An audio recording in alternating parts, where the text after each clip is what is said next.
sparkling, golden, pure, refreshing. A beverage as old as history.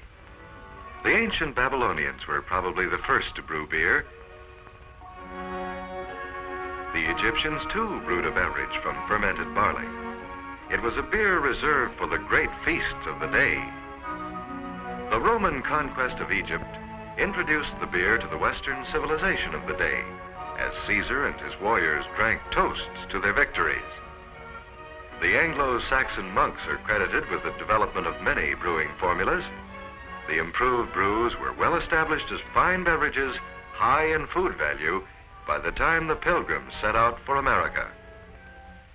Later, taverns and inns became the meeting places of men who helped make American history as they enjoyed their favorite brews. Yes, the fine beer and ale we enjoy today are beverages with a heritage which is unequaled, yet they are as modern as today. In today's brewery laboratories, knowledge passed down through the centuries is combined with modern chemistry of food to produce beverages that would have been the envy of the kings and emperors of old. From the laboratory to the tanks where the finest of American malted grains are fermented, the beer of today is brewed under spotlessly clean conditions.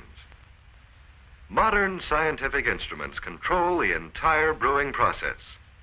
No other food products get more careful attention in manufacture than American beer and ale.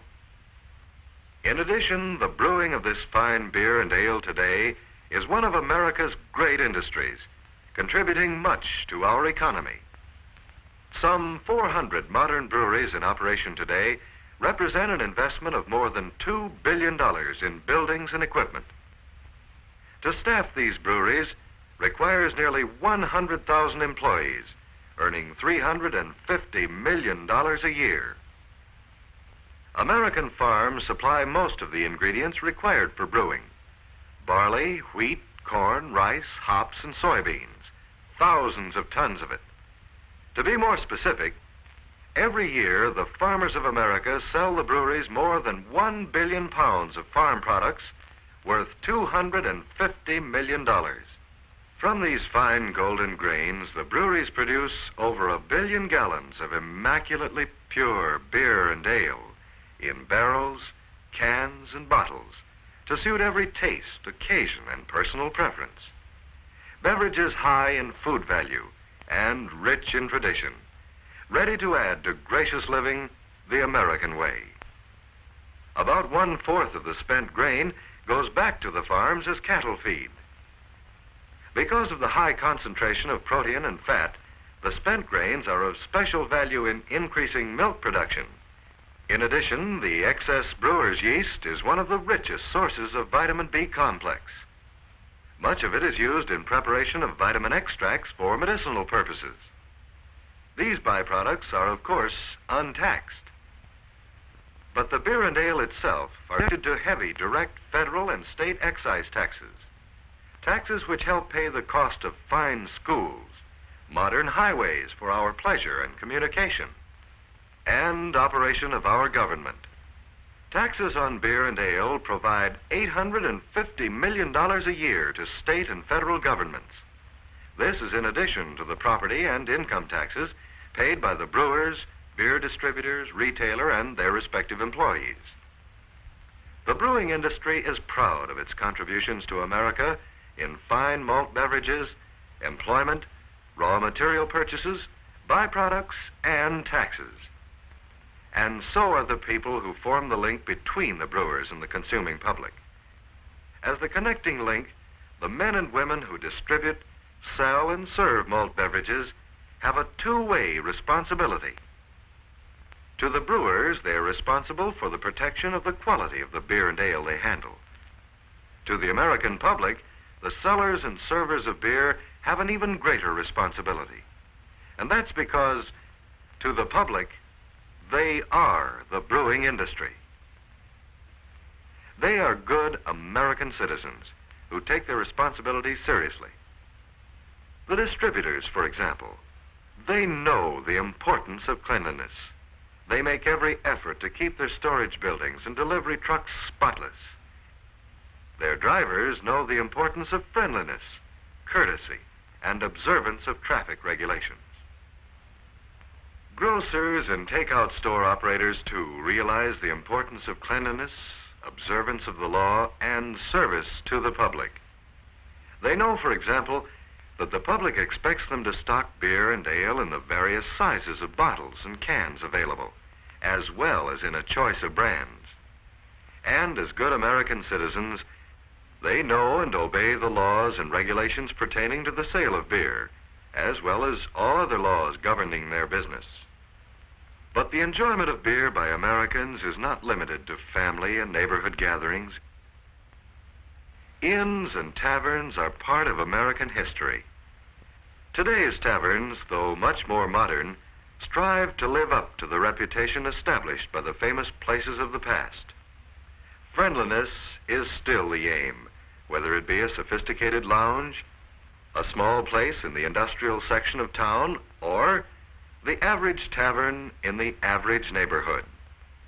The neighborhood tavern is a friendly meeting place for the community, the average citizen's club. Its owner, he's just another good American. He knows that he and his operation reflect on the whole brewing industry. He wants to keep that reflection a good one.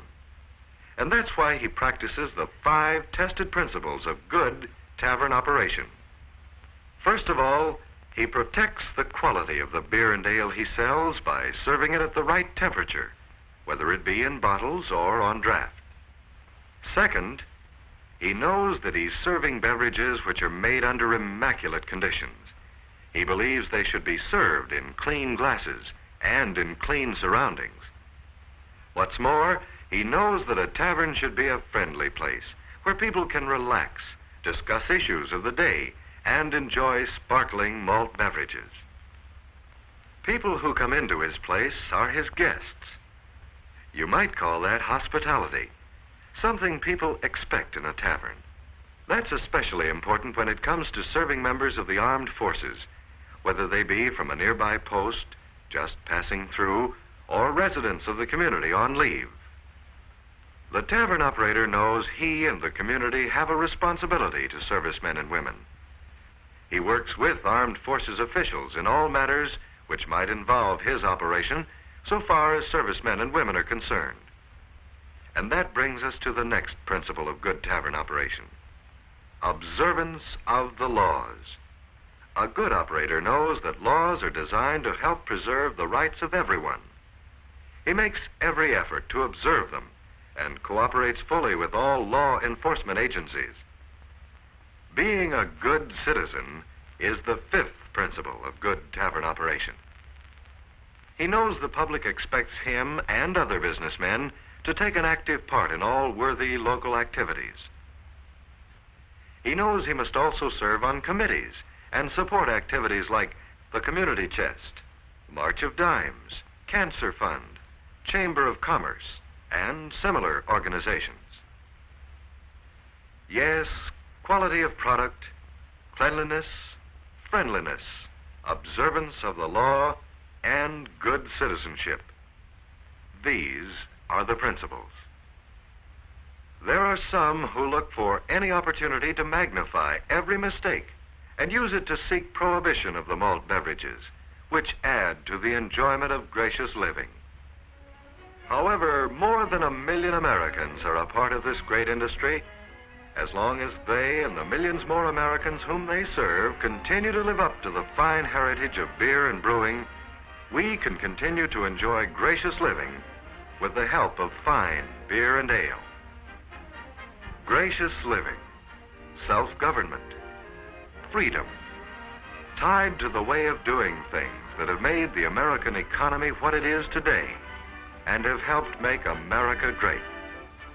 That's the way we, as Americans, like it.